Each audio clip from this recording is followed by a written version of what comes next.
माझ्या तोंडाला एवढं पाणी सुटलं कारण लागतेच तेवढं भारी.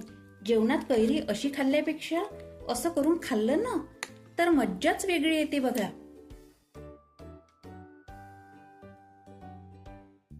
सगळ्यात पहिले ताजे आंबे घ्यायचे. आंब्याला मस्तपैकी धुवून उभ्या स्लाइस मध्ये कापून घ्यायचे. मग आंब्याची बी काढून घ्यायची. लगेच एकावर एक फोडी ठेवून पातळ उभ्या स्लाइस मध्ये कापून घ्यायचे. आता हे स्लाइस एका बाउल मध्ये घालायचे. यात चवीनुसार मीठ घालायचं, हळद घालायची, लाल मिरची पावडर, जिरा पावडर, थोडासा हिंग, थोडीशी सोप पावडर, धनिया पावडर आणि छोटासा गुळाचा खडा किसून घालायचा.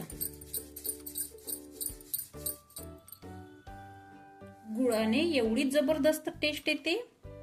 मग या गरम तेलात मोहरी घालायची, लसूण अद्रकाची पेस्ट घालायची आणि पटकन या आंब्यात घालायचं. चरकन तडक्याचा आवाज आला पाहिजे बघा. एवढा जबरदस्त लागते ना. लगेच मिक्स करायचं. माझ्या तोंडाला एवढं पाणी सुटलं कारण लागतेच तेवढं भारी.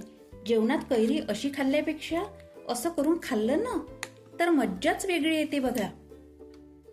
तुम्ही पण बघू शकता. चला मग तुम्ही पण अशा कैरी करा आणि कशी कैरी झाली ते कमेंट्स करून नक्की सांगा. धन्यवाद.